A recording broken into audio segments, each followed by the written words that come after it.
Hello everyone, কেমন আছো তোমরা সবাই? চলে এসেছি নতুন আর একটি ব্লগ নিয়ে। আজ তোমাদের সাথে শেয়ার করবো বুধ এবং বৃহস্পতিবারের ভিডিও, মানে নবম এবং দশম দিনের ভিডিও।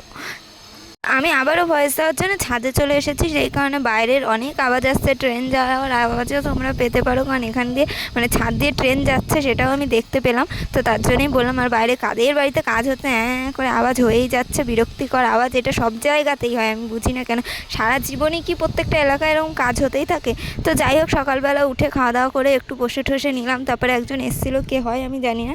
আর দুপুরবেলা দেখতে গেছিলাম হচ্ছে জিনিসপত্র, মানে বুধবার দিন আমাদেরকে সব দেখাচ্ছিলো কী কী এনেছে সেই অযোধ্যা থেকে আমাদের জন্য, সবার জন্য সব জিনিসপত্র, ছবি দেখছিলাম। আর আমি এমনই পাগল, ছবি দেখতে দিয়েছে যেটা প্রিন্ট করা ছবি, আমি সেটাকে জুম করে দেখতে যাচ্ছি যে এইটা কে, দেখার জন্য হাত দিয়ে জুম করছি। তারপর মনে পড়লো, ভাই রে ভাই, এটা তো ছবি, মানে ফোন দেখে দেখে এমন হয়ে গেছে নর্মাল ছবি জুম করে দেখতে যাচ্ছি।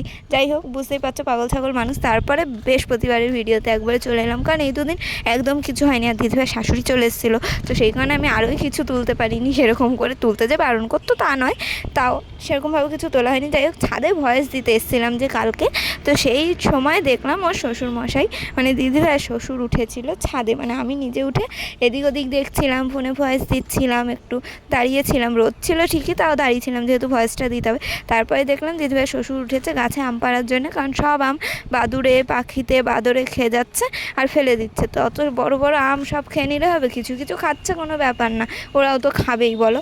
আর যাই হোক, তারপরে দিদিভাই শ্বশুর উঠেছিল ছাদে আম পাড়বে বলে, আর আমিও চারিদিকের দৃশ্য দেখছিলাম আর আম পাড়ার ভিডিও তুলছিলাম। আমি তো মনে মনে ভাবছিলাম যে ওর শ্বশুর জামা না পরে উঠেছে। মানে ফেসবুকে তো এখন সব কিছুতেই গাইডলাইন দিয়ে দেয়, এই দিয়ে দেয়, ফেসবুক বলে না ইউটিউবে। আবার না বলে তুমি কোনো প্রাপ্তবয়স্ককে এরকম করেছো, ওরকম শ্লীলতাহানি করেছো, মানে আমি বুঝে পাই না যে এরকম এরকম জিনিস তো দেখায়। আমি তো ভয়ে ভয়ে ভাবছি যে ভিডিওটা ছাড়বো, আবার না উড়িয়ে দেয়। তো যাই হোক, আমি জানি না এতেও কোনো প্রবলেম হবে কি না। সে যেহেতু একটা ছেলে মানুষ, বয়স্ক মানুষ, পিছন দিক দিয়ে তুলেছি।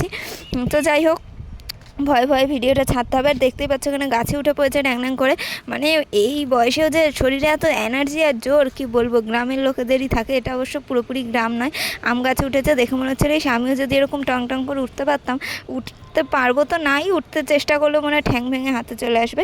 তো যাই হোক, এখানে আম পাড়ছিল। আমি তো গাছে দেখতাম এই কদিন কটা আম আছে, কিন্তু দেখতে গেলে মনে হতো বেশি আম নেই, দেখাই যাচ্ছে না, কোথাও একটা চারটে এরকম দেখা যাচ্ছে। কিন্তু ও শ্বশুর যখন নামলো গাছ থেকে, তখন দেখি এক বালতি, আর নিচে পাপানদাও দাঁড়িয়েছিল যে আম পড়ে নাকি বা এটা ওটা ধরে দেওয়ার জন্যে। আম পাড়া হচ্ছে যেহেতু একজনকে নিচে থাকতে হয়, আর কোমরের সাথে দড়ি বেঁধে আম পাড়ছিল। তারপর ও শাশুড়ি এসে দেখাচ্ছে, দেখ পাখিতে খাওয়া আমগুলো খাচ্ছে। আমি তো ভাবছিলাম এগুলো খেলে কিছু হয় না। তারপরে বললো না, এই আমগুলোই সব থেকে নাকি বেশি মিষ্টি হয়, তার জন্যই পাখিরা খায়, এগুলো টেস্টি নাকি অন্যরকম। আমি এইসব জানতামই না, অবশ্য আমার বাড়িতে তো না আম গাছ আছে। যাই হোক, আজকের ভিডিওটা এইটুকুই দেখাচ্ছে। পরে ভিডিওটা ভালো লাগলে লাইক কমেন্ট করে দিও। সবাই সুস্থ থেকো, ভালো থেকো। আজকের মতো টাটা।